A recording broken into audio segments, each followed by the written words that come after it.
Hein, c'est vrai. Oui, il est 10 heures. Voilà, mes bien-aimés, il est 10 heures. C'est notre rendez-vous. Alléluia. Un jour dans tes parvis que 1000 ailleurs, nous dit l'Écriture. Et je suis dans la joie quand on me dit « Allons ou montons à la maison de l'Éternel ». Soyez les bienvenus. Notre prière, c'est que Dieu vous bénisse. Dieu connaît votre situation de famille. Dieu sait réellement où vous en êtes. Et il vous aime, il veut vous aider, il veut vous sauver, il veut donner à votre vie quelque chose de particulier. Voilà, on va prier ensemble, on va présenter ce culte au Seigneur. Ensuite, on va envoyer, enfin la technique va envoyer 2 minutes un témoignage. Est-ce que vous aimez entendre les témoignages? Et si je vous demandais, donnez-moi votre témoignage, vous personnellement. Oh, pas aujourd'hui. Souvent on dit non, pas aujourd'hui, la semaine prochaine. Et puis la semaine prochaine, on n'est pas là. Hein? Voilà, alors on va prier le Seigneur de tout notre cœur. Hein? Seigneur, tu es là avec nous tous les jours. C'est ta promesse. Seigneur, nous ne sommes pas venus par habitude, mais nous sommes venus ce matin pour entendre ce que tu veux me dire, ce que tu veux nous dire. Tu as quelque chose à me montrer. Tu es le Dieu d'éternité en éternité. Tu connais mes luttes, mes combats. Mais Seigneur, tu es là. Tu es avec nous tous les jours. Seigneur, bénis Daniel là où il est. Seigneur, là où il va prêcher ce matin, que tu l'assistes. Et pour nous qui sommes là, eh bien, tu vas bénir notre frère Samuel qui va nous apporter la parole de Dieu. Seigneur, nous te louons. Souviens-toi de nos chers malades, Seigneur. Ils sont devant toi et tu vas les bénir. Parce que nous te le demandons. Seigneur, réjouis nos cœurs ce matin. Et je veux te dire que mon cœur déborde pour Jésus. Mon cœur a soif de Dieu. Mon cœur a besoin de ressentir la grâce de Dieu dans ma vie. Seigneur, je te bénis, je te loue. À ton nom soit toute la gloire. Amen. Que Dieu soit béni. Voilà, on va lancer, enfin la technique va lancer le témoignage. Que Dieu vous bénisse. Bonjour, je m'appelle Thomas Pello, j'ai 22 ans et je voudrais vous raconter un peu mon témoignage. Donc il y a 2 ans de ça, j'ai fait une grave dépression suite à une rupture sentimentale avec mon ex-ami. Et j'ai très mal vécu, j'ai fait 3 tentatives de suicide où la dernière a failli me coûter la vie. J'ai voulu aller me jeter sur une autoroute, personne ne savait où j'étais. Et arrivé au bord de cette autoroute, mon meilleur ami m'attendait là-bas en me disant que ma mère l'avait appelé et que personne ne savait où j'étais, etc. Mais lui a su, comment je ne sais pas, lui a su et il est venu au bord de la Quai-de-Voie. J'ai atterri en hôpital psychiatrique où j'ai fait quelques jours là-bas et le Seigneur m'a vraiment parlé. J'ai lu la Bible, j'ai pris du temps avec Dieu, même à l'hôpital. Et Dieu m'a montré que c'est lui qui m'avait gardé là-bas, sur ce bord d'autoroute, qui ne voulait pas que je me suicide.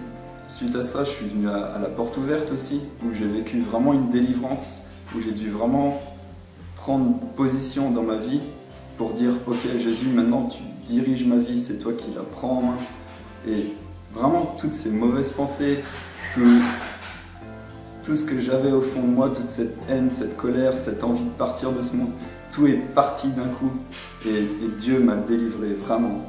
Et vraiment je veux le remercier pour ça et à lui soit toute la gloire.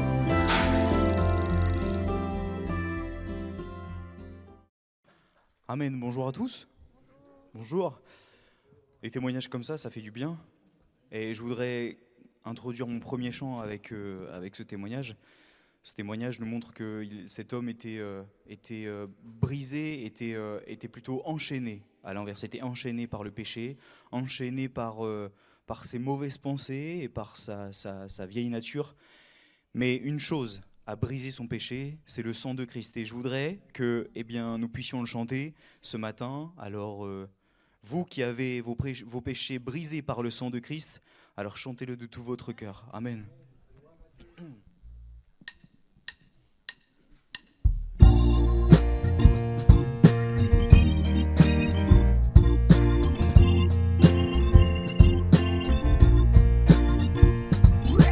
Veux-tu briser du péché le pouvoir?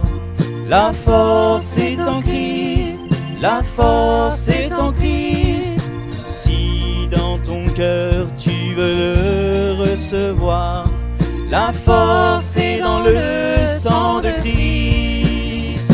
Je suis fort, fort, oui plus que vainqueur, par le sang de Jésus. Je suis fort, fort, oui plus que vainqueur, par le sang de Jésus mon sauveur. Veux-tu braver et la mort et l'enfer? La force est en Christ, la force est en Christ. Jésus d'un mot fait tomber tous les fers. La force est dans le sang de Christ. Veux-tu marcher? Veux-tu marcher toujours pur, triomphant? La force est en Christ, la force est en Christ. Pour te garder, Jésus est tout puissant. La force est dans le sang de Christ.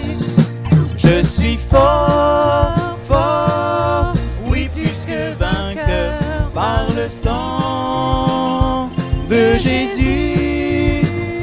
Je suis fort, fort, oui plus que vainqueur, par le sang de Jésus mon sauveur.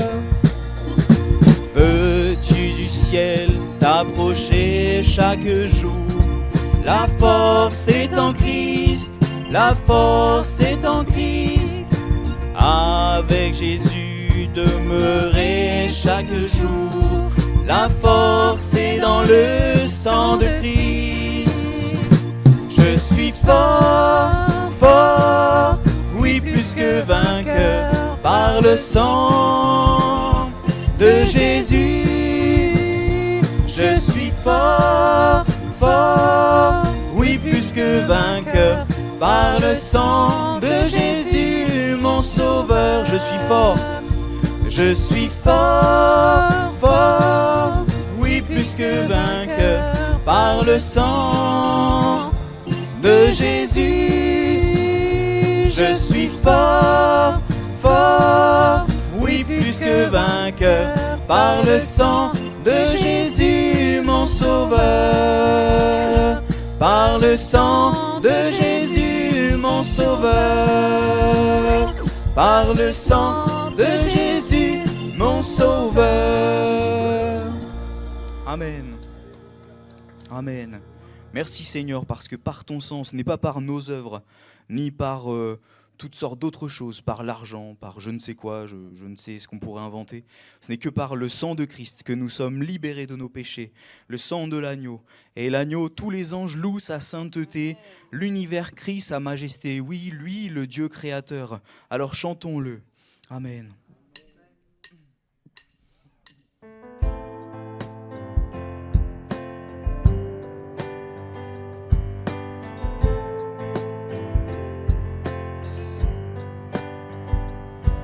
Tous les anges louent sa sainteté.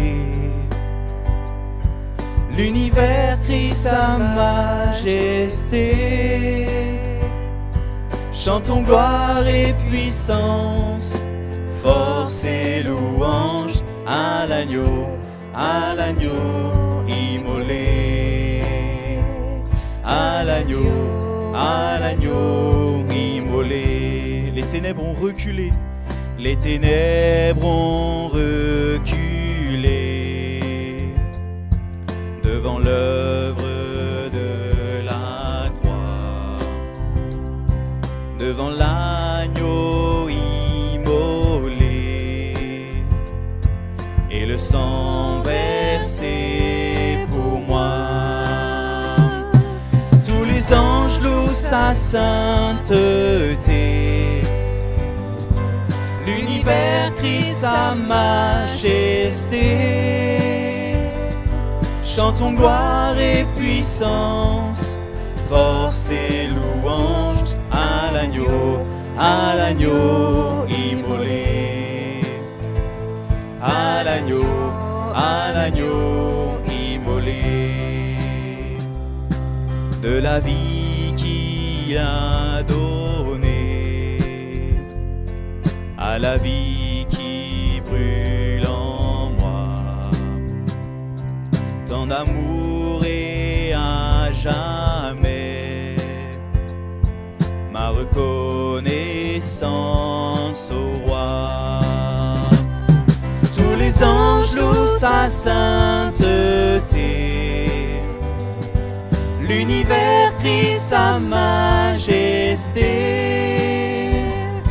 Chantons gloire et puissance, force et louange à l'agneau immolé, à l'agneau immolé. Vivant, vivant, vivant, puissant, puissant, vivant, Dieu vivant, puissant, tout-puissant, Dieu vivant, Dieu tout-puissant, Dieu vivant, Dieu tout-puissant. Tous les anges louent sa sainteté, l'univers crie sa majesté.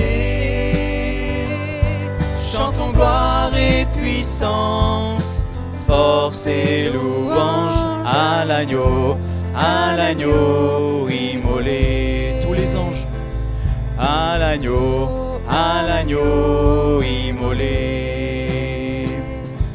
Tous les anges louent sa sainteté, l'univers crie sa majesté.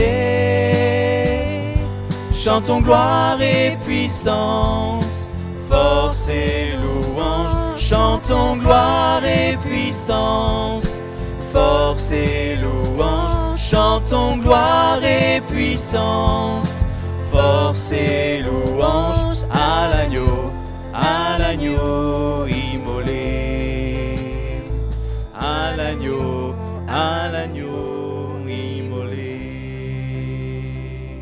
Amen.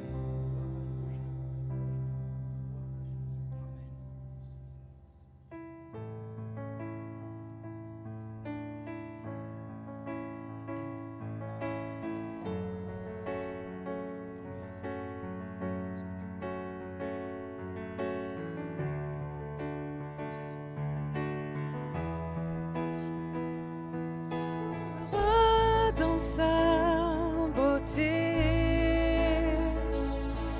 vêtu de majesté, la terre est dans la joie, la terre est dans la joie. Sa gloire resplendit, l'obscurité s'enfuit au son de sa voix, au son de sa voix. Combien Dieu est grand, chantons-le combien Dieu est grand, et tous verront combien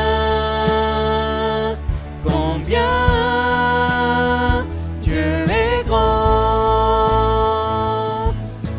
Amen, il est présent au siècle des siècles, car d'âge en âge il vit, le temps lui est soumis, commencement et fin, commencement et fin, céleste Trinité,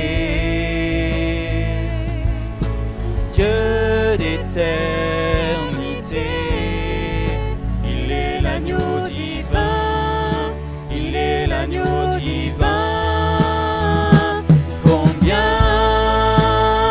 Dieu est grand, chantons-le combien Dieu est grand, et tous verront combien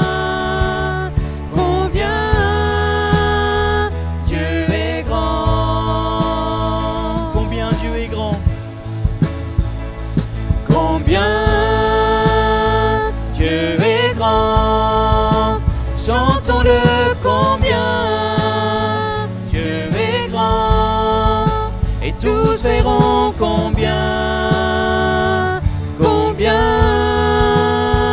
Dieu est grand. Son nom est tout puissant, il est digne de louange. Je chanterai combien Dieu est grand.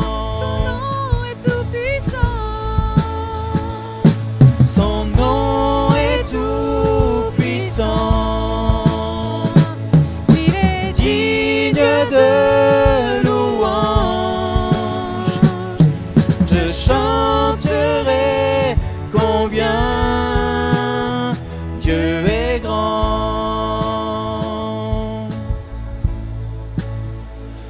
Combien Dieu est grand. Chantons-le combien Dieu est grand. Et tous verront combien Dieu est grand. Oh mon Seigneur, oui, tu es si grand. Combien Dieu est grand, mais même cet adjectif est trop petit, cet adjectif est trop peu pour qui tu es, mon Dieu. Merci pour qui tu es. Oui, merci pour qui tu es et bien plus pour ce que tu fais dans nos vies. Merci parce que tu nous as rachetés par le sang de ton Fils Jésus-Christ à la croix. Merci, mon Dieu, oui, pour ta grandeur, parce que tu nous as sauvés. Oui, tu nous as sauvés d'une mort certaine. Merci pour ton amour, parce que oui, c'est par ton amour que tu as envoyé ton Fils Jésus sur la croix à cause de nos péchés. C'est nous qui devions aller sur cette croix, mourir à cause de nos péchés. Tu as décidé d'envoyer ton Fils unique, parfait, dépouillé, Dieu dépouillé de sa gloire, oui, sur terre, mourir pour nos péchés. Louez-le, frères et sœurs, pour tout ce qu'il est et tout ce qu'il fait. Alléluia. Amen. Amen. Amen, Jésus.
Seigneur, je chante combien tu es grand.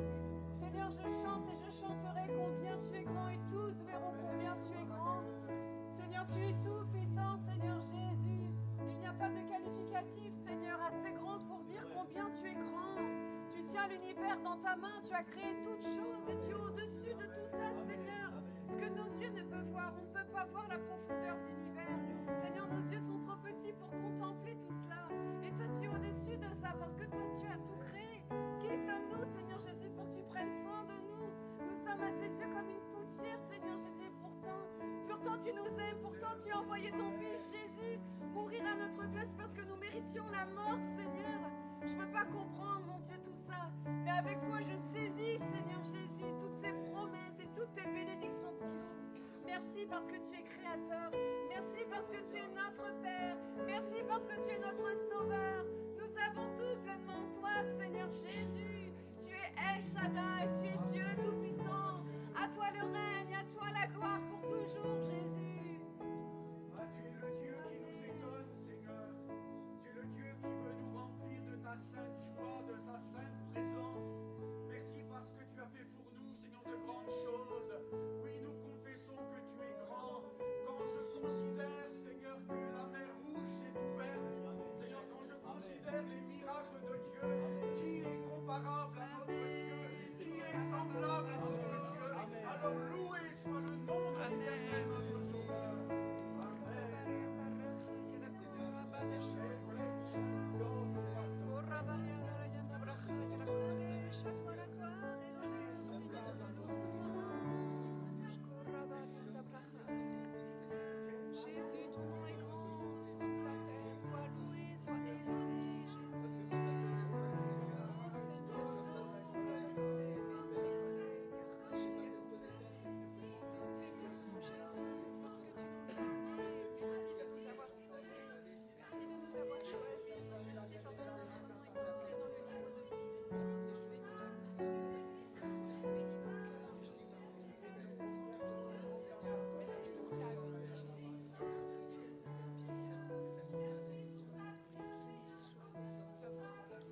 Amen, amen. On va encore avoir l'occasion de le chanter. Oui, tu es grand, Seigneur. Je vais chambouler ma liste. On va prendre le dernier qui était prévu. Mais rechanter encore, tu es grand, Seigneur. Toujours rester dans la grandeur du Seigneur. On n'a pas un petit Dieu fait de main d'homme. On n'a pas... Bien sûr que Dieu s'est dépouillé de sa gloire et s'est fait homme. Il a été homme en Jésus-Christ. Mais c'est quand même notre Dieu qui a créé l'univers. Je ne sais pas si vous vous rendez compte. Nous, ce que nous sommes par rapport à l'univers. Nous, je fais 1m75 par rapport à la taille que je fais par rapport à l'univers. Quel Dieu si grand, si merveilleux. Et dans les paroles, c'est magnifique et lui seul est digne de louange. Alors chantons-le, frères et sœurs, encore la grandeur du Seigneur, la grandeur de Dieu. Amen. Amen. Tu es grand, Seigneur. Amen. Tu es grand, Seigneur.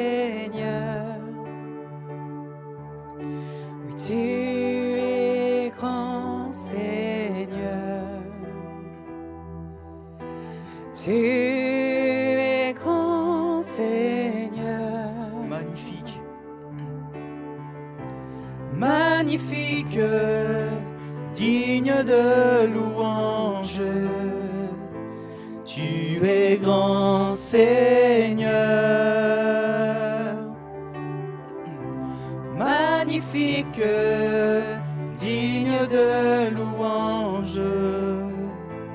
Tu es grand, Seigneur. On le rechante, tu es grand. Tu es grand, Seigneur. Tu es grand, Seigneur.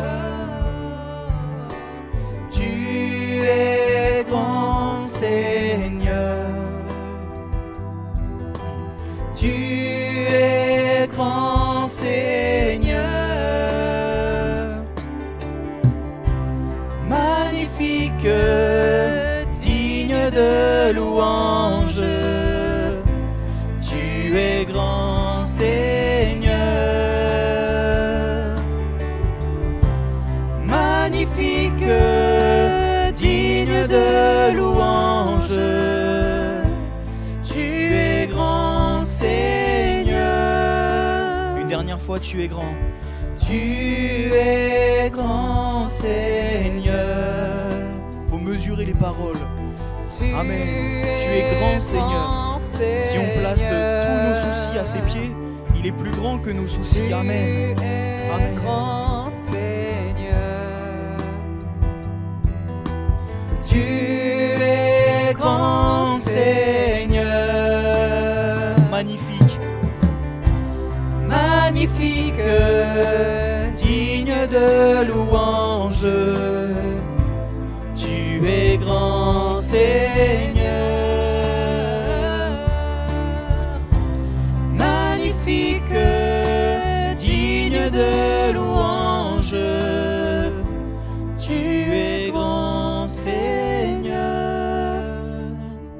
Tu es grand. Amen. On va appeler ceux qui sont désignés pour la scène, pour distribuer les repas du Seigneur. Comme je vous le rappelle, ce sont ceux qui sont nés de nouveau dans le Seigneur, ceux qui ont une nouvelle vie, une vie réglée en Christ, c'est-à-dire ceux qui sont baptisés par immersion. Je vous invite dès à présent à venir distribuer. Et la distribution se fait assise. Restez assis pour faciliter la distribution. Et vous qui êtes en règle avec Christ, baptisés d'eau par immersion, nés de nouveau, alors prenez ce repas, ce corps qui a été meurtri et ce sang qui a coulé, eh bien c'est cette image du pain et du fruit de la vigne que nous mangeons et buvons pour nous rappeler tous les jours, que nous prenons ce repas, eh bien ce que Dieu fait homme, Jésus-Christ a fait pour nous. Alors que nous ne prenions pas cette scène à la va-vite, comme un petit bout de pain, un petit jus de raisin. Mais mesurons vraiment ce que l'on fait, c'est que l'image. Mais mesurons ce qu'on fait. Réfléchissons vraiment à ce que Jésus-Christ a fait pour nous. Et je voudrais chanter ce dernier chant avant de laisser la place à la parole de Dieu, pendant que les frères distribuent un si grand miracle. Amen. Dieu, quel amour pour moi, quelle patience il a eu, le Seigneur, envers nous, pour nous envoyer son Fils Jésus alors qu'on n'était pas méritants d'être sauvés. Nous, on était imparfaits, nous avons été corrompus par le péché, mais il a décidé d'envoyer son Fils parfait, sans péché, à notre place, à cause de nos péchés. Alors, oui, quel grand miracle, quelle patience envers nous, quel amour. Alors chantons-le, frères et sœurs. Amen.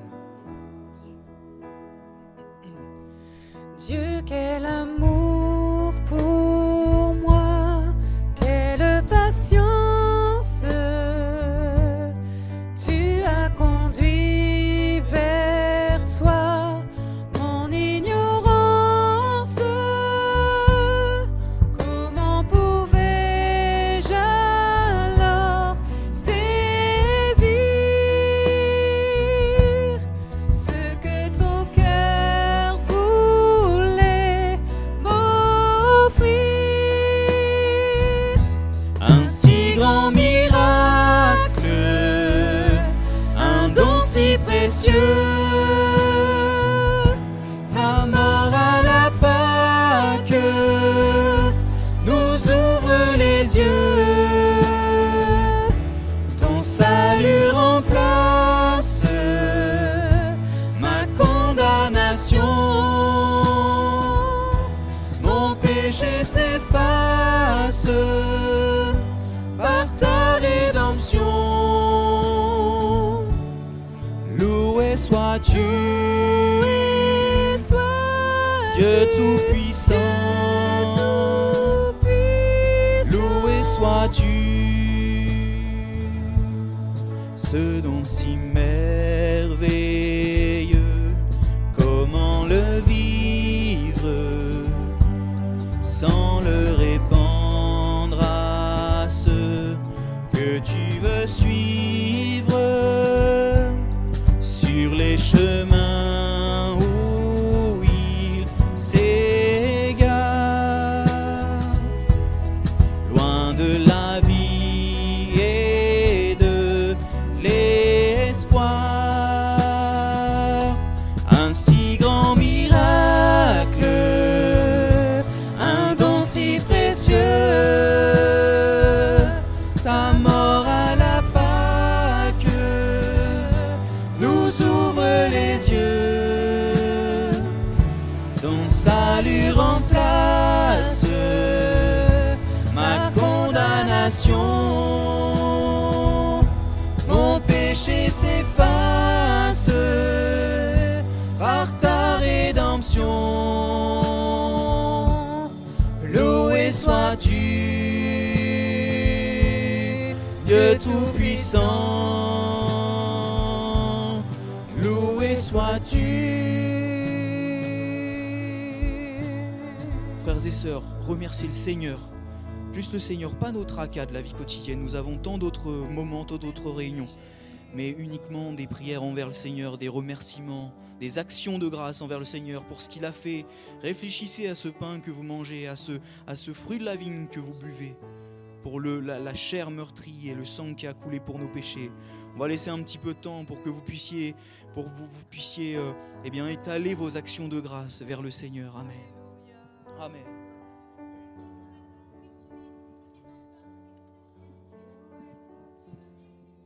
Amen.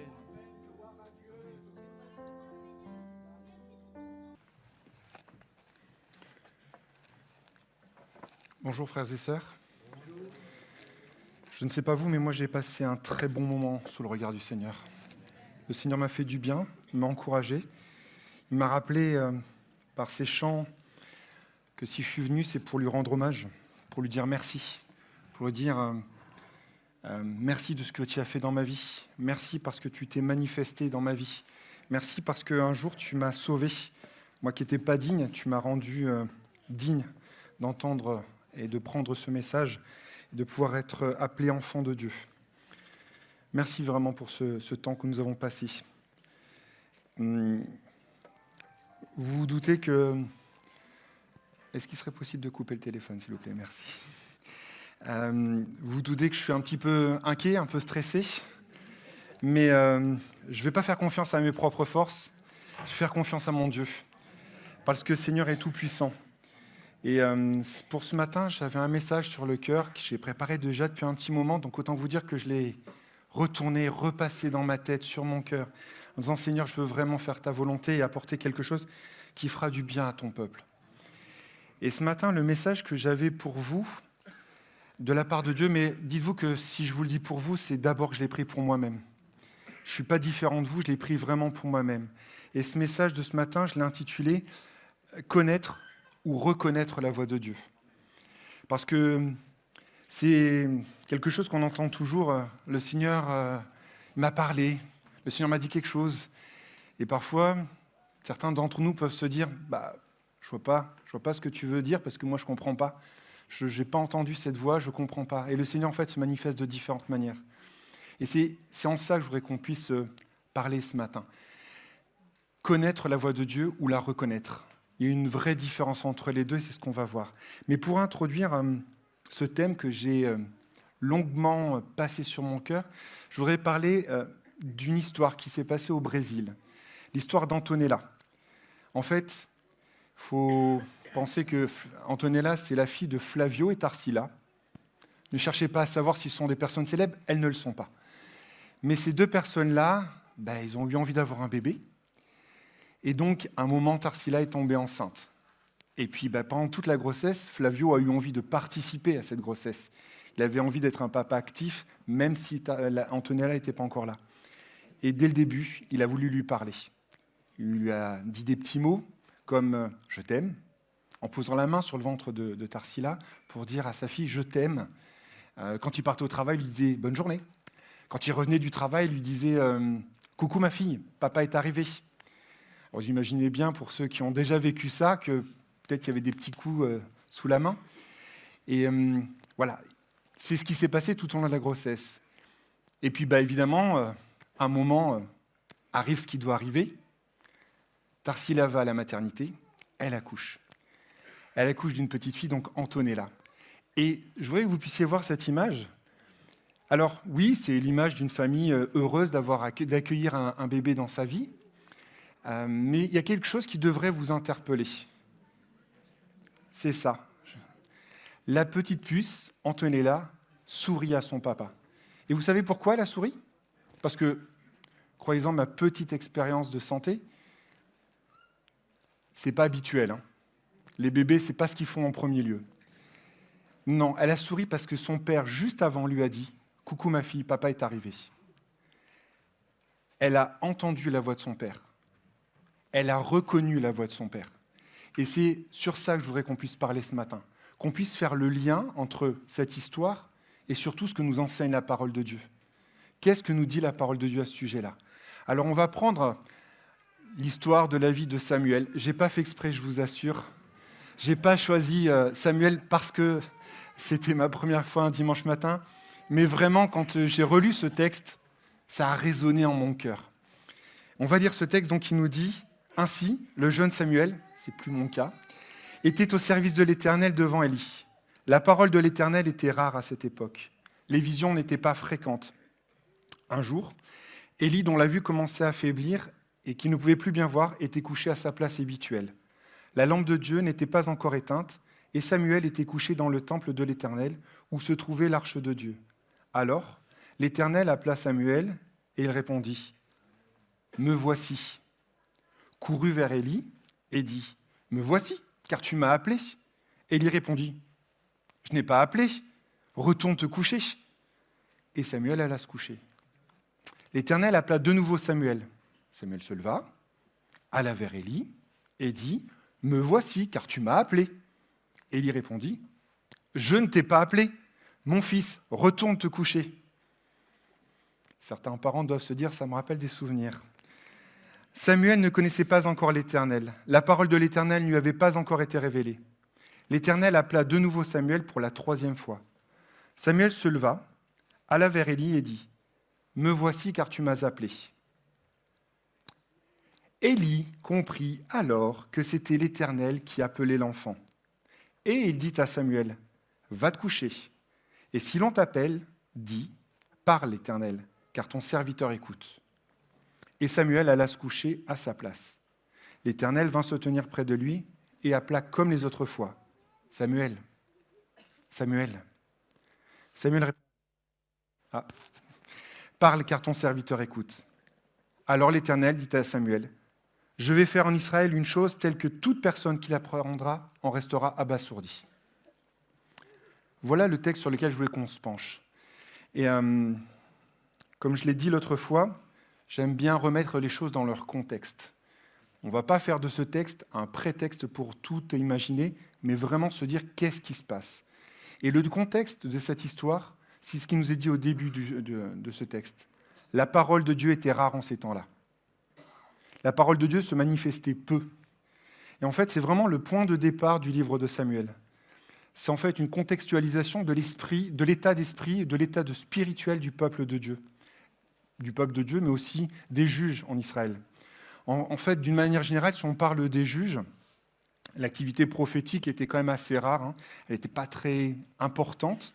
Et quand on reprend le livre des juges, qui se situe donc juste avant, ça couvre une période de 350 ans, 15 juges qui se succèdent et qui sont censés être là pour transmettre la parole de Dieu, pour relayer sa voix.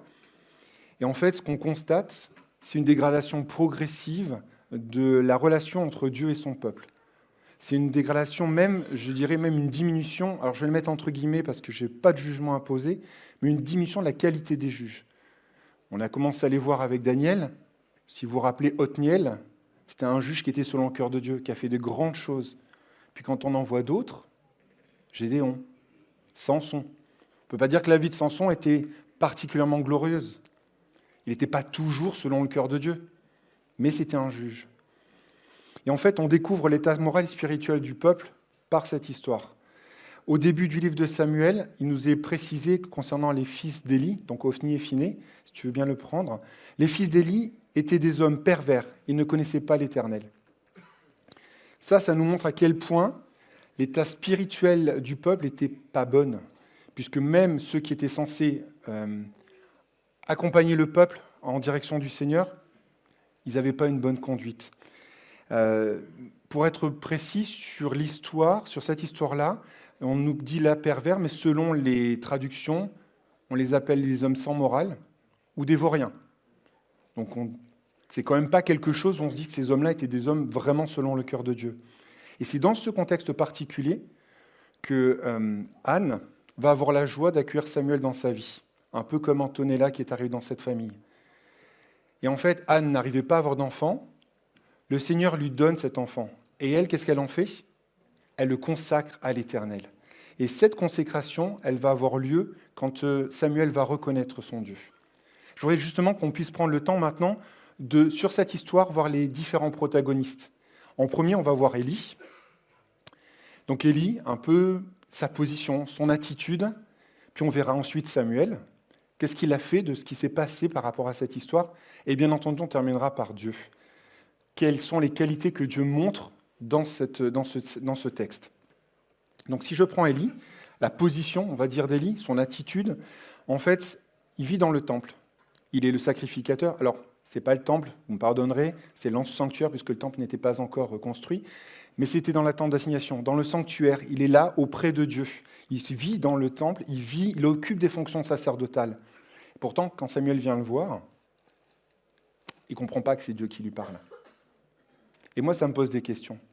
Alors, je ne le juge pas, hein, attention, mais ça me pose des questions. Et je pense que c'est ce que le Seigneur veut qu'on fasse quand on lit sa parole, qu'on se pose des questions pour remettre ça dans notre vie.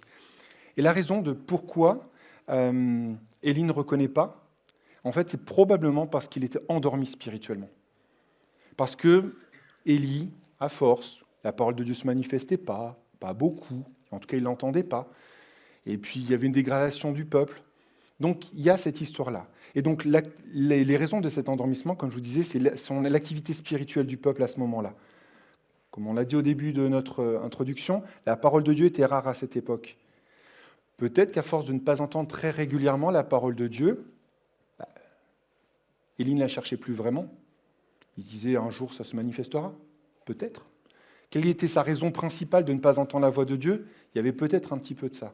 Mais la deuxième raison, ou en tout cas ce qui nous montre quel était son état de cœur, c'est son attitude face à ses fils. Je trouve qu'elle est assez marquante, et on va s'arrêter un peu plus là-dessus.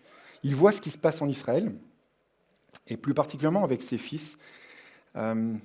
Et la réaction qu'il a vis-à-vis de ses fils, elle est quand même assez, pardonnez-moi l'expression, mais molle. Il est quand même léger dans sa façon de dire les choses. Si on prend le texte dans 1 Samuel chapitre 2, versets 22 à 25, il nous est dit « Élie était fort âgé, et il apprit comment ses fils agissaient à l'égard de tout Israël. » Donc on est clairement au courant qu'il sait ce qui se passe. Il a appris aussi qu'il couchait avec les femmes qui s'assemblaient à l'entrée de la tente d'assignation. Il leur dit « Pourquoi faites-vous de telles choses ? Car j'apprends de tout le peuple vos mauvaises actions. Non, mes enfants, ce que j'entends dire n'est pas bon. Vous faites pécher le peuple de l'Éternel. Si un homme pêche contre un autre homme, Dieu le jugera. Mais s'il pêche contre l'Éternel, qui intercédera pour lui ? Et ils n'écoutèrent point la voix de leur père, car l'Éternel voulait les faire mourir. » Ça nous donne une idée un petit peu de ce que sa réaction, sa conduite vis-à-vis de ses fils. Mais vous allez dire, ouais, t'es un petit peu dur. Mais c'est dit avant, juste après, 1 Samuel 2, 29, un homme de Dieu est venu voir, alors on ne nous a pas précisé qui était cet homme de Dieu, mais un homme de Dieu est venu voir Élie et lui a dit, « Pourquoi honores-tu plus tes fils que moi en engraissant des meilleurs morceaux les sacrifices que mon peuple Israël vient offrir ?» Il avait mis ses enfants avant Dieu. Il avait choisi de mettre ses enfants avant Dieu. Et là, on peut se poser des questions. Alors, comme je vous dis, ce matin, je n'ai aucune intention de juger qui que ce soit. Mon attitude est vraiment d'être dans le questionnement. Pourquoi cette tiédeur d'Élie vis-à-vis de ses fils ? Alors, ce n'est pas précisé. La parole nous laisse une certaine liberté pour essayer d'imaginer. Chacun d'entre nous peut le penser. Moi, ce que j'ai décidé de retenir, ou en tout cas qui est passé sur mon cœur, c'est peut-être que Élie, par des paroles peut-être un peu dures, ne voulait pas blesser ses enfants. Il ne voulait pas leur faire de la peine. Peut-être qu'il se disait que si je leur dis des choses, je vais les blesser. Peut-être même que si je les blesse, ils vont s'éloigner de moi. Peut-être que mes enfants vont partir. Ils ne vont plus venir me voir. Là, je vous rappelle l'histoire du pasteur Jim Cymbala, qui a dit à sa fille que ce qu'elle faisait n'était pas bien. Elle est partie, mais pourtant Dieu l'a retrouvée. Pourtant Dieu l'a fait revenir à la maison. Donc, c'est vrai qu'on peut avoir peur de ce qu'on peut dire à nos enfants, mais le Seigneur nous demande de faire attention, d'être vigilant dans ce qu'on vit au quotidien, dans notre attitude vis-à-vis de nos enfants, pour notre vie, pour la leur, pour nos familles, pour le reste du peuple, parce qu'on a tous une responsabilité les uns envers les autres. Mais si on parle de nos enfants, notre action, nos paroles, nos actions vis-à-vis de nos enfants ont une importance. On doit faire attention, on doit être vigilant, on ne doit pas laisser passer des choses qui ne plaisent pas à Dieu. On ne doit pas laisser des choses s'installer dans la vie de nos enfants, de notre famille, qui ne plaisent pas à Dieu. Alors, c'est facile de le dire, c'est plus compliqué de le faire, mais il y a une seule attitude qui est la bonne, une seule, se conformer à la parole de Dieu. Et pour se conformer à la parole de Dieu, en fait, il faut le faire dans l'amour, dans la bienveillance, dans l'affection, dans la patience. Parce que, évidemment, c'est facile, on gronde, on crie, on se met en colère. Est-ce que ça porte des fruits ? Jamais. En tout cas, chez moi, ça n'a pas marché. Et en fait, la parole nous dit dans 2 Timothée 2, 25, il parle de l'instructeur, de celui qui enseigne, donc enseigner ses enfants, il doit instruire avec douceur les contradicteurs. Qui sait si Dieu ne les amènera pas ainsi à changer d'attitude pour connaître la vérité ? Donc ça nous montre à quel point notre position, notre attitude vis-à-vis de nos enfants doit se faire dans la douceur, dans l'amour. On est là pour expliquer, pour corriger, pour instruire, toujours dans la bienveillance et dans l'amour. Si j'insiste autant, c'est parce qu'on voit ce qui se passe dans la vie d'Élie et de ses fils, et on voit à quelle désolation ils ont été amenés. Donc on a une réelle importance dans notre attitude vis-à-vis de nos enfants. Je ferme la parenthèse sur nos enfants et je reviens sur l'attitude d'Élie. En fait, bien qu'Élie avait une place dans le temple ou dans le sanctuaire, il ne communique pas avec Dieu. On s'en rend compte puisqu'il ne reconnaît pas la voix de Dieu. En fait, je dirais qu'il occupe le poste. Alors, ça fait un peu trivial de dire il occupe le poste. C'est quand même un peu dur de dire ça. Il est là, peut-être qu'il faisait des choses bien, probablement. Mais il sert Dieu, mais pas de tout son cœur. Et c'est là que ça pose un problème, parce qu'on voit qu'il tolère, qu'il accepte des choses dans sa vie, qui sont, et celles de ses fils, et même de tout le peuple, qui ne sont pas à la gloire de Dieu. Et dans ce contexte, il semble évident que Élie ne puisse pas reconnaître la voix de Dieu. Parce que peut-être c'était un peu difficile pour lui. Alors il a mis du temps, il a quand même fini par le reconnaître. Il a mis 3 fois où Samuel vient le voir pour lui dire « Tu m'as appelé ». Et là où il se dit « Ah oui, c'est vrai, Dieu peut parler dans sa propre maison. Pas que là, mais dans sa propre maison, Dieu peut parler. » Donc il a mis du temps. Alors, si on essaie de trouver des applications pour notre vie, il faut essayer de se poser des questions et essayer d'y répondre de manière honnête. Où est-ce que j'en suis de ma situation spirituelle ? Qu'est-ce que c'est que mon état de vie spirituel et dans l'Église ? Est-ce que je me suis endormi spirituellement ? Peut-être que je ne me rappelle plus vraiment la voix de Dieu, peut-être qu'elle a du mal à résonner en moi. Allez, je vais même aller plus loin. Je peux avoir des responsabilités dans l'Église. Servir au sein de l'Église. Assister à toutes les réunions. Mais je le fais comment ? Dans quel état de cœur ? Quelle est la disposition de mon cœur ? Est-ce que je le fais par habitude ou est-ce que je le fais parce que je veux être là pour mon Dieu ?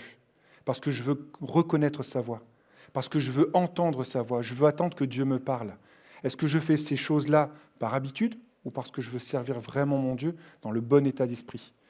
Alors, quand je vous dis ça, je vous donne probablement l'impression que je vous juge, mais ce n'est pas le cas. Pas du tout, parce que comme je vous disais, j'ai voulu m'appliquer ça d'abord à moi. Et croyez-moi, je me suis mis une propre baffe en me disant, est-ce que tu sers vraiment le Seigneur comme il veut que tu le serves ? Est-ce que tu vas aux réunions par habitude ou est-ce que vraiment tu y vas parce que tu as envie d'être dans la maison de ton Dieu ? Parce que tu veux aller à la rencontre de ton Dieu ? Et je me suis vraiment posé la question. Et je me suis vraiment remis devant le Seigneur. Et ça, après, ce qui s'est passé entre le Seigneur et moi, je ne vous en parlerai pas parce que c'est entre le Seigneur et moi. Mais ça veut dire que pour chacun d'entre vous, pour chacun d'entre nous, le Seigneur nous demande d'être honnête sur ce point-là. Mais au milieu de tout ça, il y a quand même un « mais ». Et ce « mais », c'est une lueur d'espoir. Parce que je ne voudrais pas rester sur une impression un peu négative. La lueur d'espoir, c'est Élie, qui, au milieu de tout ça, malgré le temps qu'il a pris pour reconnaître la voix de Dieu, il a reconnu la voix de Dieu. Ça veut dire finalement, au sein des ténèbres, au sein des épreuves, au sein des difficultés, parfois même de notre éloignement vis-à-vis de Dieu, la voix de Dieu continue de résonner dans notre cœur. La voix de Dieu peut continuer d'être projetée par-dessus, par toute la terre, pour arriver jusqu'à nous. Parce que le Seigneur, quand il a quelque chose, quand il a un plan, ce plan se réalise toujours. Le Seigneur a un plan pour ta vie. Le Seigneur a un choix pour ta vie. À toi de l'entendre, à toi de le reconnaître. Toi qui l'as connu, qui l'as déjà entendu, reconnais la voix de Dieu qui te parle. Reconnais cette voix. Et ne te mets pas dans cette situation de celle de Samuel. Samuel qui, lui, connaissait pas la voix de Dieu. Et je voudrais justement qu'on parle de Samuel maintenant. Samuel qui, alors lui, au niveau de sa position, c'était clairement différent d'Élie. Élie était quelqu'un qui était dans le temple depuis des années, au service depuis des années. Il avait déjà entendu la voix de Dieu puisqu'il était sacrificateur, alors que Samuel, pas du tout. Samuel, il a grandi dans le temple. La majeure partie de sa vie s'est passée dans le temple.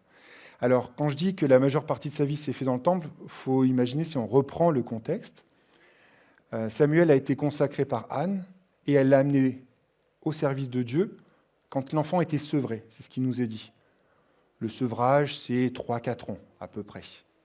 Et là, on nous parle du jeune Samuel. Et le mot qui est utilisé pour décrire le jeune Samuel, dans le texte originel, est exactement le même mot qui est utilisé pour décrire David quand il part au combat contre Goliath.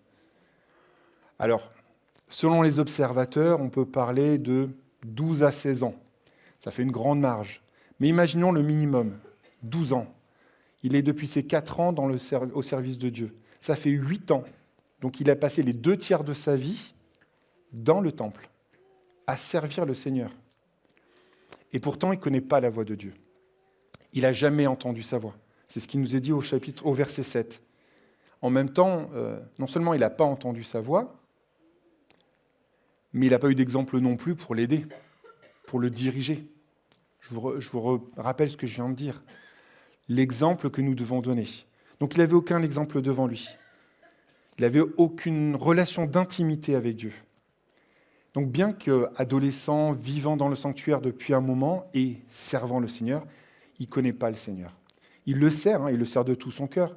Mais la parole nous rappelle une chose, dans Éphésiens chapitre 2, versets 8 à 9. « Car c'est par grâce que vous êtes sauvés par le moyen de la foi. Cela ne vient pas de vous, c'est un don de Dieu.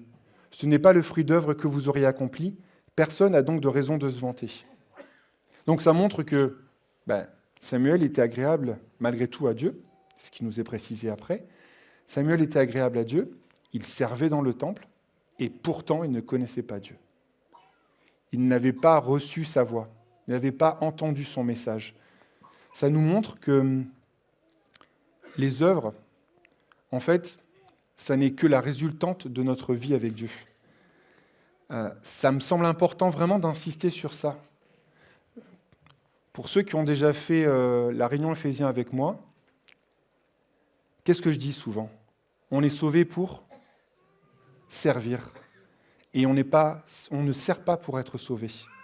On est sauvé pour servir. Donc notre travail auprès de Dieu, notre travail pour Dieu, que ce soit dans sa maison ou en dehors de sa maison, typiquement ceux qui font le ménage, la rencontre, les musiciens, Victor, la sono, on ne va pas tous les passer, mais vous voyez ce que je veux dire ? Quel que soit le service, que ce soit à l'intérieur ou à l'extérieur de l'Église, ça ne doit être que la résultante de notre consécration, de notre connaissance de Dieu. Et si on n'est pas dans cette attitude-là de servir parce qu'on connaît Dieu, on passe à côté de quelque chose. Donc, au vu de tout ce qu'on vient de se dire, c'est une évidence que Samuel ne puisse pas reconnaître la voix de Dieu puisqu'il ne l'a jamais entendue. Il ne connaît pas Dieu. Donc, il ne le reconnaît pas. Et son attitude, sa première réaction, finalement, ça va être d'essayer de rechercher celui qui l'interpelle. Alors évidemment, comme il ne connaît pas Dieu, il va voir qui ? Il va aller vers celui qui est la figure d'autorité, celui qui est la figure de spiritualité, en l'occurrence Élie. Alors quand on se met sur ce contexte, effectivement, il était agréable, il était agréable à Dieu, il n'avait pas connu Dieu de manière personnelle, il avait eu de mauvais exemples devant lui, pourtant il est resté agréable à Dieu. Ça nous est bien précisé qu'il était agréable à Dieu. Mais il cherche, et il cherche dans le vide parce qu'il ne trouve pas. Puis à un moment quand même, parce qu'Élie lui comprend et lui explique ce qu'il doit faire, il va se placer devant l'Éternel. Il va se placer devant Dieu et c'est là que Dieu va faire connaître sa voix. C'est là que Dieu va lui révéler les projets, les plans qu'il a pour lui.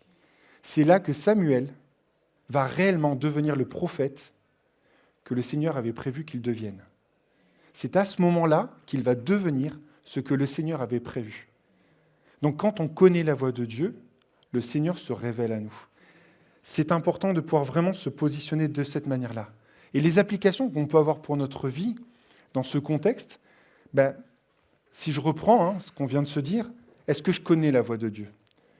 Est-ce que je prends vraiment ce que Samuel faisait, c'est-à-dire que je me comporte bien dans l'Église, j'ai une bonne attitude, je m'éloigne de tout ce qui déplaît à Dieu, je peux même le servir de différentes manières, et pourtant je ne connais pas sa voix. Ça ne veut pas dire pour autant qu'on est désagréable à Dieu, mais on n'est pas sauvé. Parce que notre connaissance de Dieu, c'est ça qui nous permet d'avoir le salut. C'est la foi, bien évidemment, la foi en Dieu. Mais si on ne connaît pas Dieu, on ne peut pas avoir la foi. Cette intimité avec Dieu, elle se fait que parce qu'on le connaît. Et quand je vous dis tout ça, c'est pas dans une idée de vous culpabiliser. Vraiment, j'insiste lourdement là-dessus, mais c'est important pour moi que vous compreniez que ce que je veux qu'on puisse rechercher dans notre vie avec Dieu, c'est une communion permanente. C'est vraiment de se dire, voilà, Seigneur, j'ai envie de te connaître. J'ai envie d'être auprès de toi. J'ai envie que ta voix puisse me parler pour que je sois dans ta voix. Alors, que ta voix, V-O-I-X, me parle pour être dans ta voix, V-O-I-E.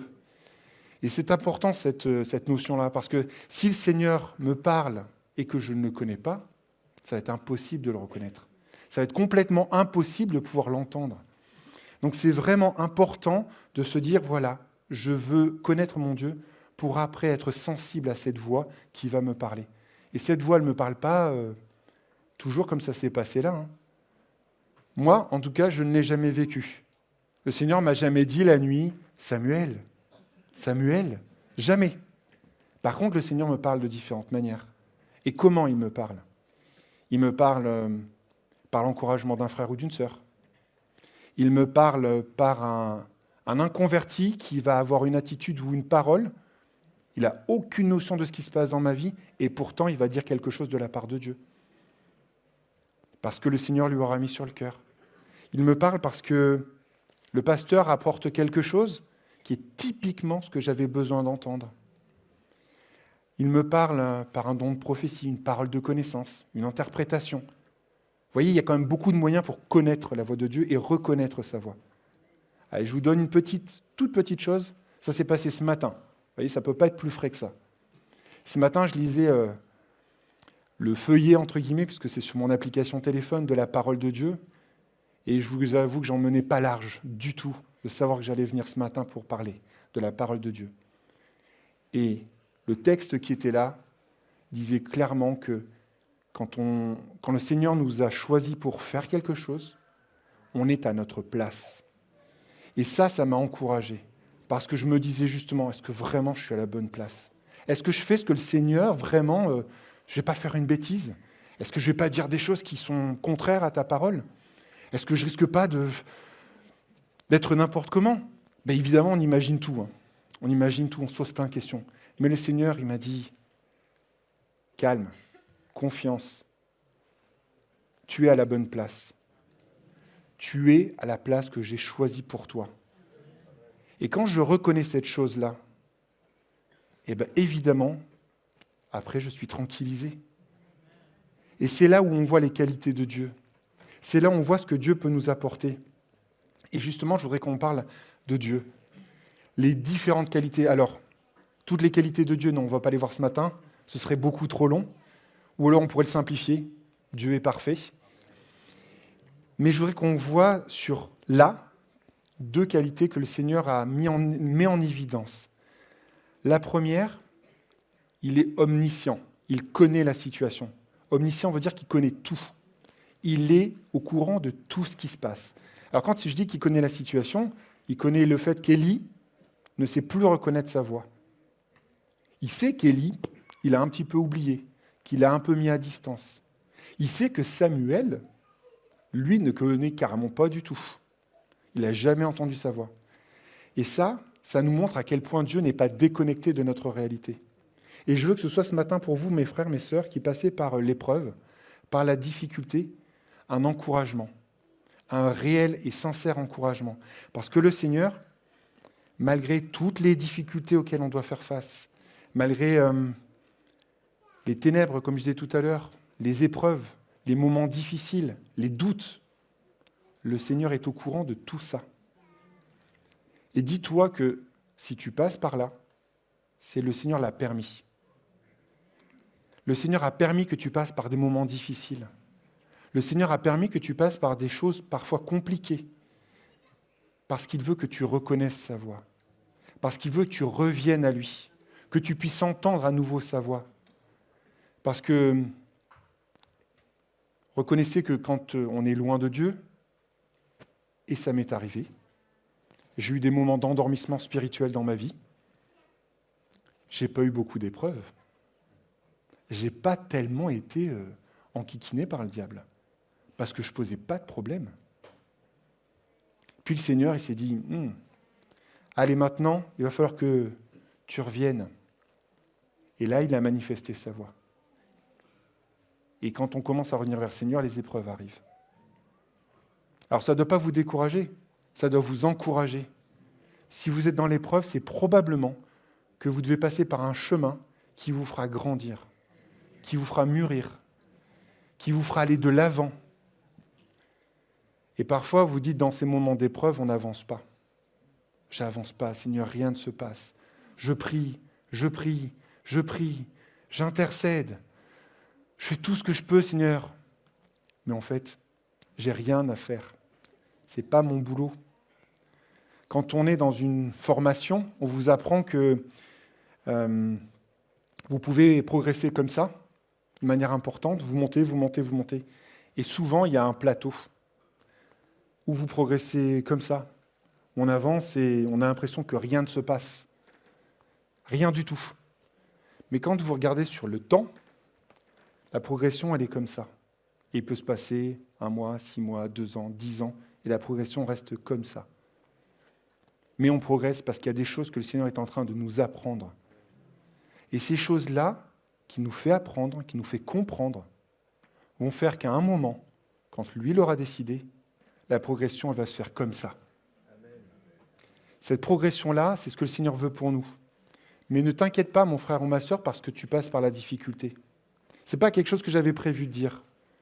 Mais c'est quelque chose que je ressens puissamment parce que je sais, je sens que tu passes par la difficulté, mon frère ou ma sœur. Que la difficulté est là et que tu te poses des tonnes de questions. Et tu te dis, mais c'est pas possible, rien n'avance. Je suis au fond du trou. J'ai beau chercher, j'entends rien, je comprends rien. La seule chose que tu as à faire, c'est te placer devant Dieu pour chercher sa voix. Et le Seigneur va te parler. Le Seigneur va te dire tout ce qu'il a prévu pour toi. C'est ce qui s'est passé avec Samuel. Samuel s'est placé devant Dieu et Dieu lui a révélé tous ses projets. Et même au-delà, les projets pour lui, pour Élie et ses fils et pour tout le peuple. Un enfant de 12 ans ou un adolescent, pardon pour les petits jeunes, un adolescent de 12 ans à qui Dieu s'est révélé. Vous avez vu le prophète qu'il est devenu ? Donc ça veut dire que le Seigneur n'a pas besoin d'attendre que vous ayez 40 ans pour faire... alors pardon pour ceux qui ont plus, comme moi. Mais le Seigneur n'attend pas forcément que tu aies 40 ans pour se servir de toi. Donc vraiment, ce matin, les enfants, c'est aussi pour vous que ça s'adresse, ces paroles. Le Seigneur veut que tu le connaisses, parce qu'il veut que tu rentres dans son plan. Le Seigneur veut que tu puisses entendre sa voix, que tu aies 10 ans ou que tu en aies 90, ou plus ou moins. Je donne un écart d'âge assez important pour qu'à peu près couvrir tout le monde. Mais le Seigneur, il veut que tu sois dans son plan. Et son plan, il est simple. Sois à la place que le Seigneur t'a fixée. Une autre qualité que le Seigneur veut nous montrer, c'est sa patience. Il use de patience envers Samuel et envers Élie, notamment Samuel. Il l'appelle 4 fois. 4 fois. Est-ce que ça vous arrive, vous, quand vous appelez les enfants à table, qui sont dans leur chambre, sur la console ou le téléphone, à table.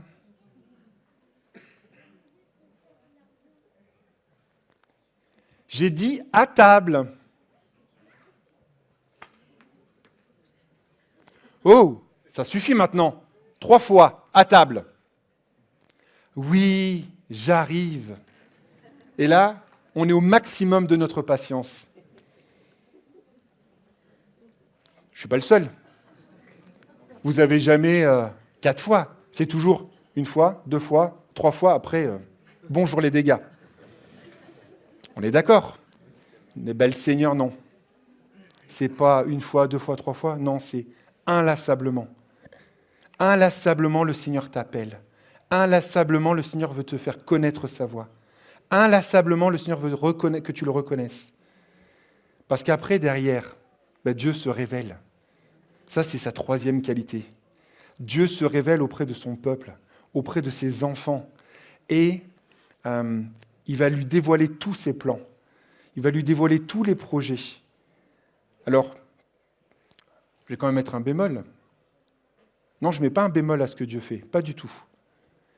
Dieu se révèle à toi au temps qu'il a marqué, avec ce qu'il a prévu pour toi. Parce que parfois, on se dit, au bout de quelques années, quand les choses ont progressé, « Ah, si j'avais su maintenant ce que je sais maintenant, si je l'avais su il y a 20 ans, j'aurais peut-être fait les choses différemment. » Ouais, c'est vrai, mais ce n'est pas ce qui se passe. Parce qu'il y a 20 ans, je n'étais pas prêt à entendre ce que le Seigneur avait à me dire. Et si je dis 20 ans, je ne dis pas n'importe quoi. Parce que oui, ça peut être 20 ans. Oui, ça peut être plus. Le Seigneur te fait passer par des moments parce que tu as besoin de changer, tu as besoin de progresser, tu as besoin de comprendre tes choses, tu as besoin d'acquérir des qualités. Alors ces qualités, tu ne vas pas les acquérir tout seul. On va être clair. C'est pour chacun d'entre nous, c'est un travail avec Dieu. Donc c'est important vraiment de se dire, ok, Seigneur, je suis dans l'épreuve, mais je vais essayer de reconnaître ta voix. Et si ta voix là, elle n'est pas pour me dire c'est bon, ton épreuve est terminée, ta voix c'est aussi pour me dire sois apaisé, je suis avec toi. Un verset qui me tient particulièrement à cœur, pour vous donner un petit point de ma vie, Ésaïe 35, verset 1. Ésaïe 35, qui nous dit c'est dans le calme et la confiance que sera votre force. C'est le verset que j'ai utilisé, que nous avons utilisé avec ma femme pour notre mariage. Parce qu'on a passé des épreuves avant de pouvoir se marier. L'épreuve, ce n'était pas de l'avoir, parce que c'était plutôt une épreuve dans l'autre sens. Parce qu'on ne se voyait pas, parce qu'on vivait à distance. C'était dur, je vous assure. Et quand on s'est dit oui, c'est dans le calme et la confiance que sera ma force, alors oui, le Seigneur pose toute chose devant moi. Le Seigneur, il est là et il m'accompagne. Donc, si le Seigneur ne répond pas à ma demande, c'est qu'il a quelque chose pour moi. Donc, reste dans le calme et dans la confiance. Et si j'essaie maintenant d'aller un peu plus loin, en essayant de poser des applications pour ma vie, la première, c'est que Dieu ne se lasse pas. Je vous disais, il est patient. Dieu ne se lasse pas de t'appeler, de te rappeler, de te dire « je suis là ». Je suis toujours là. En fait, le Seigneur te fixe un rendez-vous. Ce que je vous disais tout à l'heure, le Seigneur te fixe un rendez-vous à un instant précis, à un moment précis, à un endroit précis. Ce rendez-vous, tant que tu n'y seras pas allé, le Seigneur t'attendra là. Parce que lui, il est invariable. Chez le Seigneur, il n'y a ni changement, ni ombre de variation. Le Seigneur t'attend à un endroit précis parce que tu as besoin de te trouver à cet endroit-là. Libre à toi de ne pas le suivre.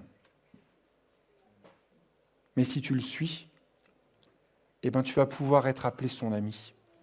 C'est ce qui nous est dit pour Abraham, ce que Jacques nous dit, si tu veux bien l'afficher, dans Jacques 2, 23.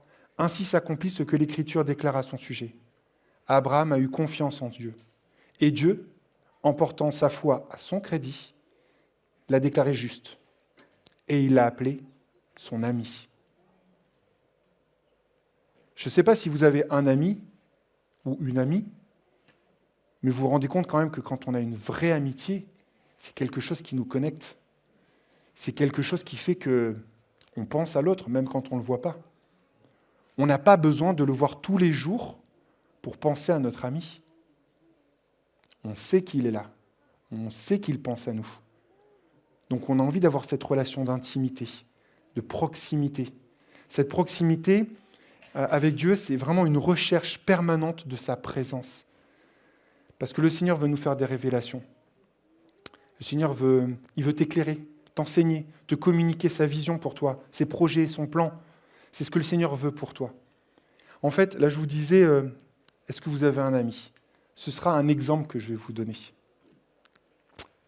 Imaginez, vous avez un ami qui, pour une raison X ou Y, allez, sa voiture est tombée en panne, il est sur le bord de la route, son téléphone est déchargé, il essaie d'arrêter, quelqu'un s'arrête à côté de lui et dit « Excuse-moi, vous pouvez me prêter votre téléphone ?» Et il vous appelle. Vous allez déclencher. Je ne connais pas ce numéro-là. Et quand la personne va vous parler, est-ce qu'il va vous falloir 10 minutes pour le reconnaître ? Ou lors dès les premiers mots, vous allez dire « Ah !» Moi, mon ami, c'est Stéphane. Stéphane? Mais oui, qu'est-ce qui t'arrive? Tu as besoin de quoi? C'est bizarre que tu ne m'appelles pas avec ton numéro d'habitude. Qu'est-ce qui se passe? C'est ça que le Seigneur veut avec nous. Cette relation d'intimité où la voix du Seigneur, on la reconnaît instinctivement, intuitivement. C'est ancré en nous. La voix de Dieu doit résonner tellement fort en nous qu'on ne doit même pas se poser la question, est-ce que c'est Dieu qui me parle? Oui, Dieu te parle. Reconnais sa voix dans tes plans, dans tes projets. Reconnais sa voix pour ta vie, pour ce que le Seigneur veut pour toi. Si tu reconnais toutes ces choses-là, tu vas pouvoir avancer, tu vas pouvoir progresser. Et justement, pour ma conclusion, ce que le Seigneur veut, c'est une relation d'intimité avec nous.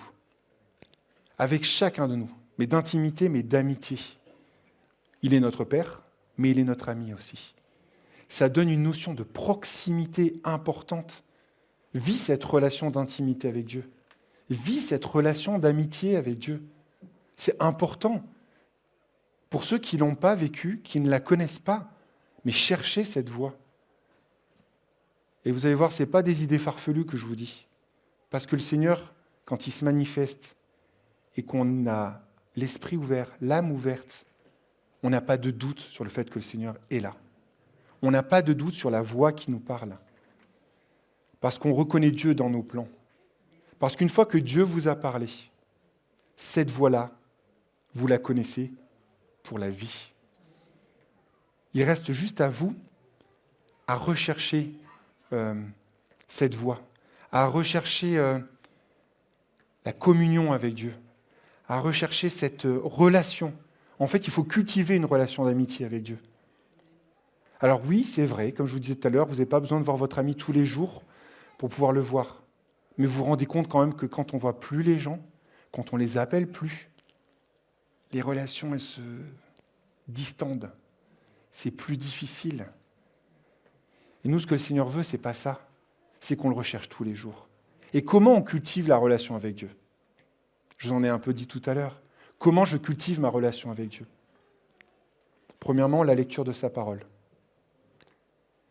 Ceux qui se posent la question comment le Seigneur parle, la lecture de la parole de Dieu. La parole est immuable. Tout ce qui est dit dans la parole est oui et amen.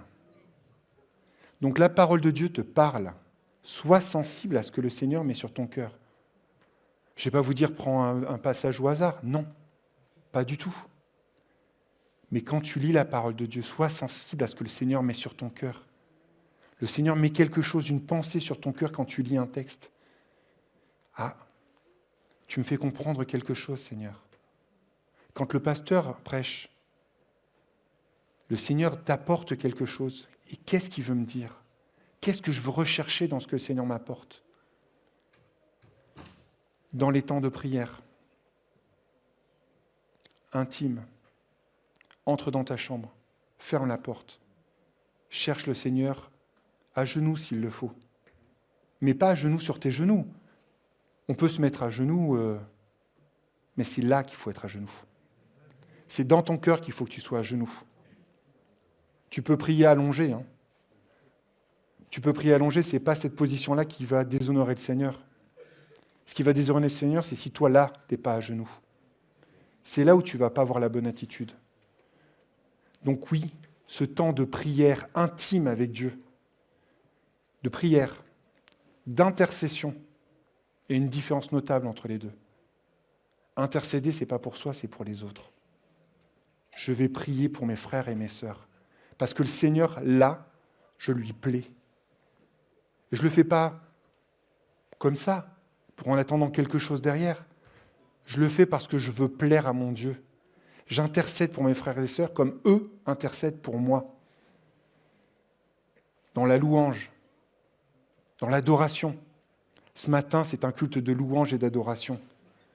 Et quand je fais monter vers le trône de Dieu ma louange et mon adoration, que je dis « Seigneur, c'est bon de se trouver dans ta maison. Quelle joie, je suis venu rendre mes hommages à mon Dieu. » C'est quelque chose de magnifique. C'est quelque chose qui fait du bien au Seigneur. Mais en retour, le Seigneur te bénit. Parce que le Seigneur, il n'a qu'une envie, c'est de nous bénir. Quand on suit le Seigneur veut nous bénir. Quand on connaît la voix de Dieu, il veut qu'on la reconnaisse de manière quasi instantanée.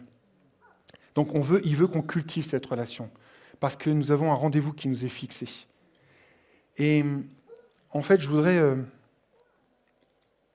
décrire cette relation comme une relation, une forme de cœur à cœur avec Dieu. Un cœur à cœur, c'est vraiment, je me mets devant le Seigneur, à nu. Je ne cherche pas à dire ceci, cela, Seigneur, je ne te dis pas tout à fait. Non, le Seigneur, c'est toute chose. Donc je me mets vraiment à nu devant toi, Seigneur. Je te confesse mes difficultés, je te confesse mes problèmes, je te confesse ma colère, mon orgueil. C'est ça que le Seigneur veut, qu'on se mette à nu devant lui. Une relation d'intimité, c'est ça. Cette relation d'intimité, c'est pas de filtre. Seigneur, je te parle directement. Je te dis tout ce que j'ai sur le cœur. Et en retour, toi, Seigneur, tu te livres, tu me dis, tu me donnes tes projets. Tu m'expliques ce que tu veux pour ma vie.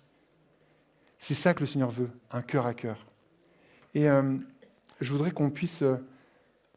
il y a un chant qui m'a été soufflé, qui s'appelle « Cœur à cœur ».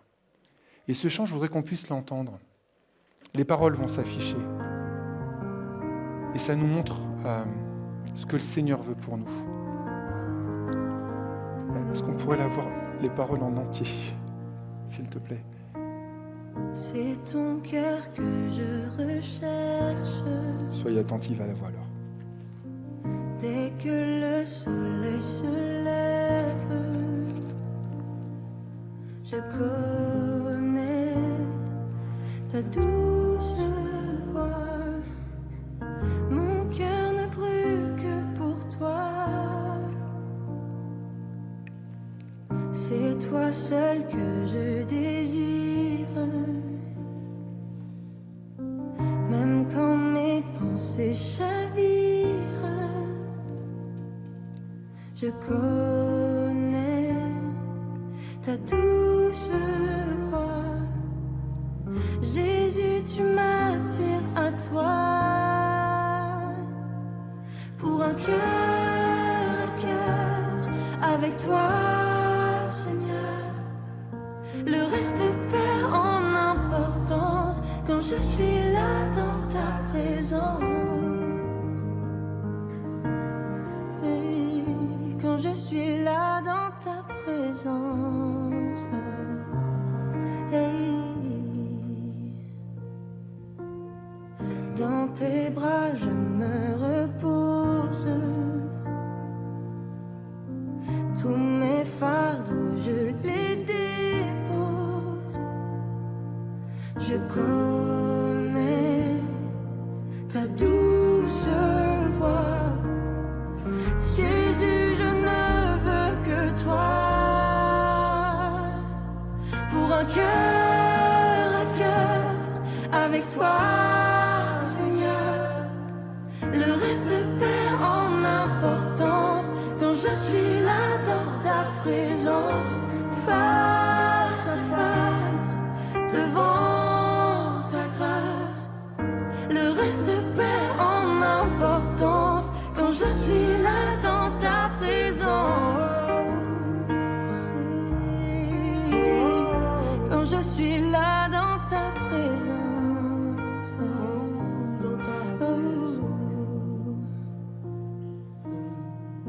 Je plie le genou, j'abandonne tout.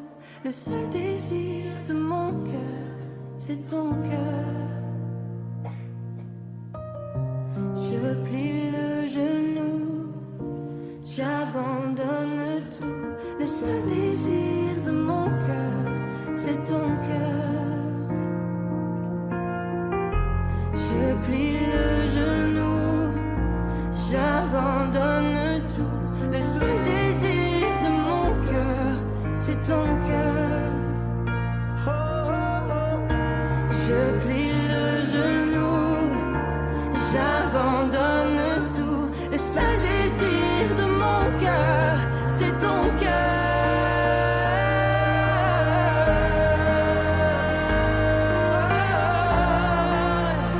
Oui, c'est ton cœur, c'est ton cœur.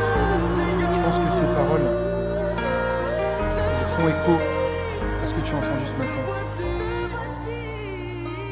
Je ne pensais pas le faire forcément, mais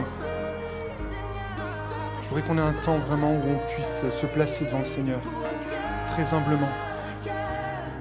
Pouvoir dire, Seigneur, je voudrais vraiment être placé devant toi.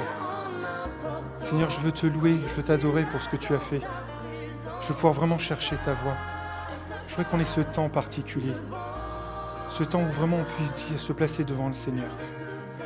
Est-ce que, Dorine, tu pourrais venir, s'il te plaît,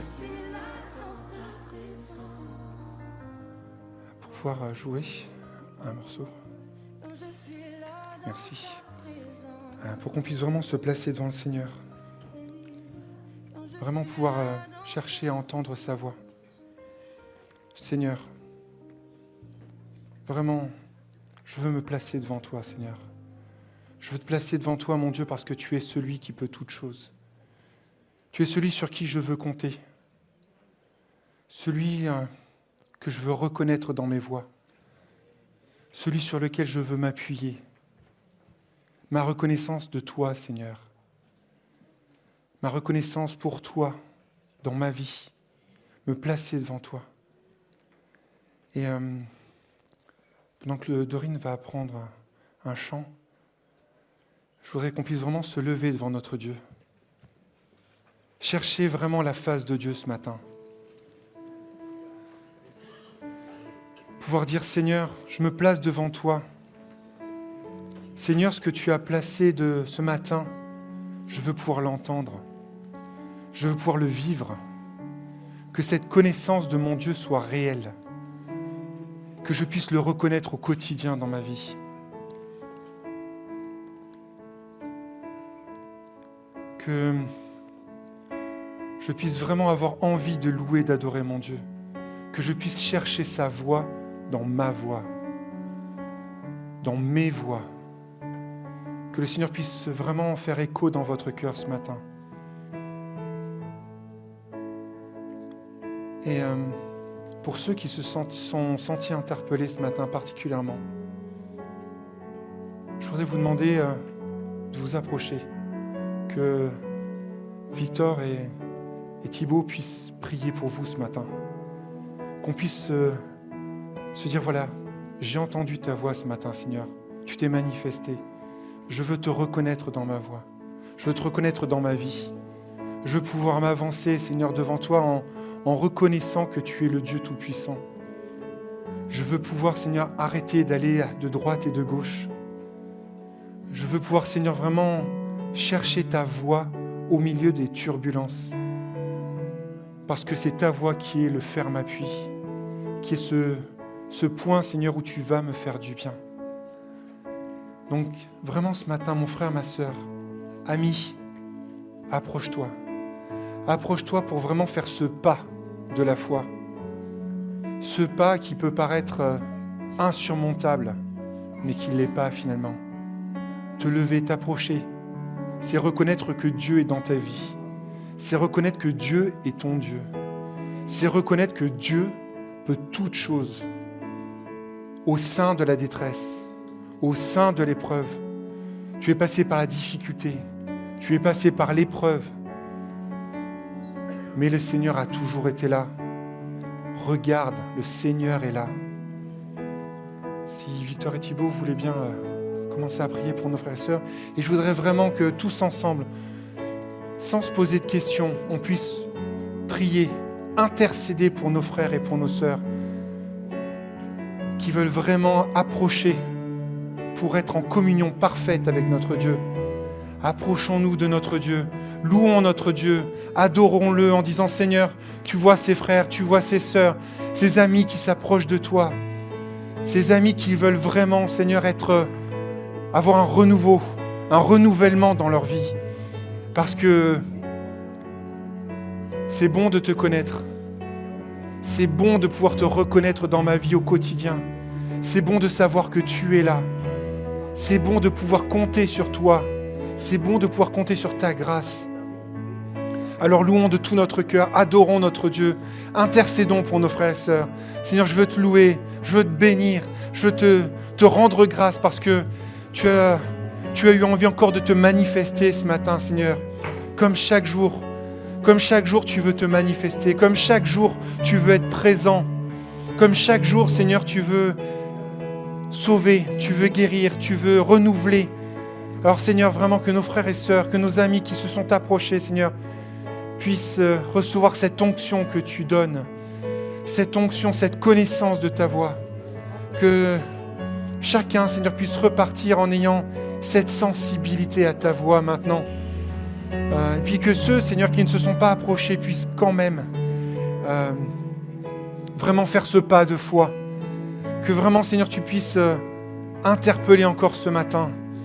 Que ceux vraiment qui ont besoin de te reconnaître dans leur vie, Seigneur, tu puisses encore, Seigneur, appeler inlassablement avec cette patience qui te caractérise. Avec cette patience, Seigneur. La porte n'est pas fermée. Comme pour l'arche, avant le déluge, la porte était ouverte pour tous ceux qui voulaient reconnaître Dieu. La porte est encore ouverte pour toi ce matin. La porte est ouverte pour que tu puisses véritablement t'approcher de lui. La porte est ouverte ce matin parce que le Seigneur veut que tu ailles plus loin. Fais ce pas de foi. Fais ce pas qui te fait avancer. Si tu restes là, oui, rien ne bougera. Tu te sentiras en sécurité. Mais pour avancer, une seule chose, te mettre en déséquilibre. Parce qu'on n'avance pas quand on reste statique.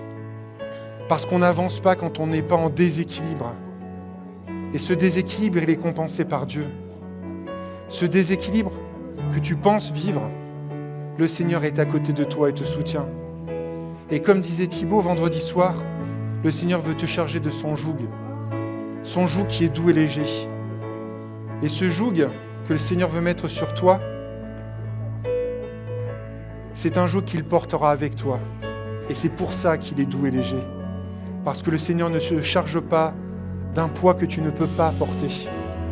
Alors ce matin, vraiment, avance. Avance en pleine eau. Ne te contente pas d'avoir de l'eau aux chevilles. Avance. Prends de l'eau jusqu'aux genoux. Avance encore pour avoir de l'eau jusqu'à la taille. Avance pour avoir de l'eau au-dessus de toi. Avance pour que le Seigneur te bénisse. Avance pour que le Seigneur puisse complètement t'immerger. Pour que tu sois complètement rempli de la vie de Dieu. Parce que le Seigneur veut te faire avancer, veut te faire grandir. Le Seigneur veut se servir de toi. Comment, je ne sais pas, mais lui le sait. Quel que soit le service dans lequel le Seigneur veut te placer, c'est un service pour une saison de ta vie. Parce que le Seigneur a besoin de toi. Quand je dis que le Seigneur a besoin de toi, il pourrait faire sans toi. Mais parce que Dieu t'aime. Parce que Dieu veut que nous soyons des serviteurs utiles. Il se sert de toi. Alors approche-toi. Approche-toi et reconnais la voix de Dieu. Reconnais ce que le Seigneur te dit. Tu demandes des signes. Tu poses des jalons. Mais le Seigneur te dit, cherche pas, je suis là. Tu veux quelque chose ? Ce matin déjà, pendant le temps de louange, le Seigneur s'est révélé à toi. Et là, il continue. Il t'appelle encore. Encore. Il t'appelle à le rencontrer. Il t'appelle à te rappeler. Il t'appelle à le servir. Le Seigneur veut que tu avances en pleine eau. Alors ne reste pas sur ta chaise en te posant encore la question, est-ce que c'est pour moi ? Non, ça doit être pour quelqu'un d'autre. Le Seigneur a d'autres choses. Je me sens tellement indigne. Je suis trop petit. Non, non, c'est pour toi. C'est pour toi que le Seigneur parle ce matin. C'est pour toi que le Seigneur lance cet appel. Alors avance. Avance en pleine eau. Avance. Seigneur, sois loué, sois béni. Merci pour ce que tu fais.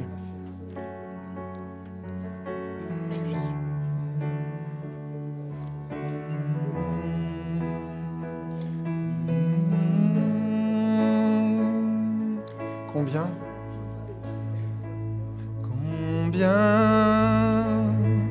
Dieu est grand, chantons-le combien Dieu est grand, et tous verront combien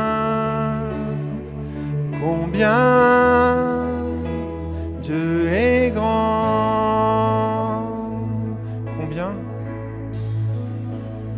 Combien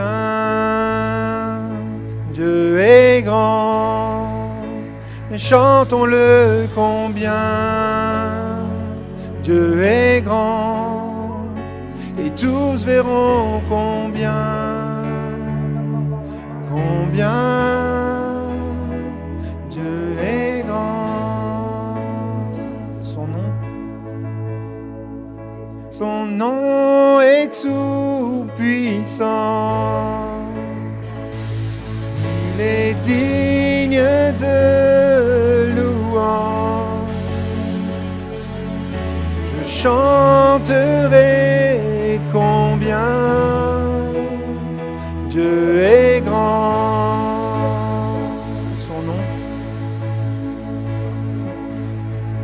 Son nom est tout puissant, il est digne de louange. Je chanterai combien Dieu est grand. L'Église, combien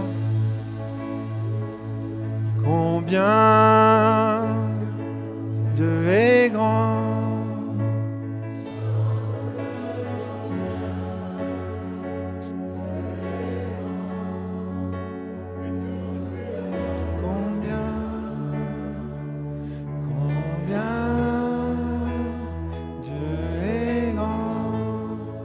Une dernière fois.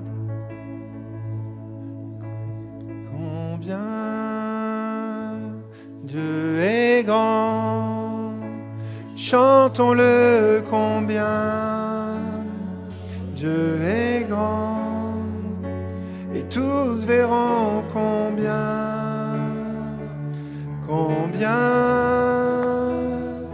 Dieu est grand.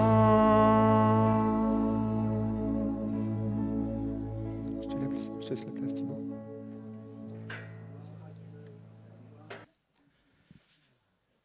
Un, deux, 1, 2. Oui, c'est bon, vous m'entendez? Super. Alors on devait rechanter un chant pour la fin, mais bon, vous l'avez chanté. C'était pas celui-là de prévu, mais je pense qu'il faut pas bousculer, il faut pas tout couper. Je pense que le Seigneur nous a parlé ce matin, hein, au travers de Samuel, son prophète, et de Samuel, son serviteur. Vraiment, c'est, je pense, une parole du Seigneur qui nous a touchés sous différents angles. Mais merci au Seigneur pour la direction de ces moments. Alors voilà, je ne veux pas couper, et puis on va passer aux annonces, et avant de nous séparer, voilà. Donc on peut passer aux annonces. Alors bienvenue à vous qui êtes présents dans ce lieu. Bienvenue à vous, frères et sœurs, qui êtes là chaque dimanche. Est-ce qu'il y a des visiteurs parmi nous ? Personnes qui ne sont là que très peu de fois ou jamais là. Alors oui, on peut accueillir. Voilà, on peut accueillir notre ami. Est-ce qu'il y en a d'autres ? Oui, non, là-bas, je savais. On a des frères et sœurs ils viennent de très loin, ils viennent de Rouen. Ils ont fait un chemin, un périple extraordinaire. On peut les accueillir aussi, hein. Voilà. Là-bas aussi, on peut les accueillir, très bien. Merci. On peut passer au suivant. La jeunesse, tous les samedis, à 17h. Soyez bénis. Voilà, bon dimanche.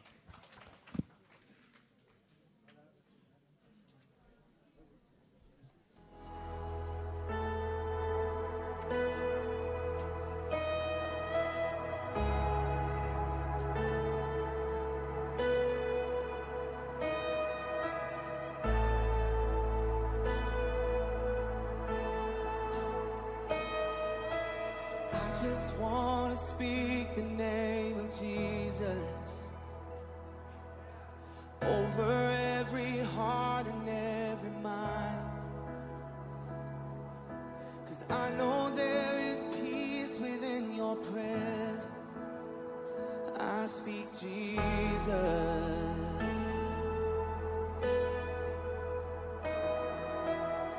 just want to speak the name of Jesus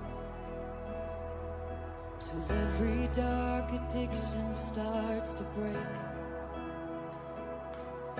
declaring that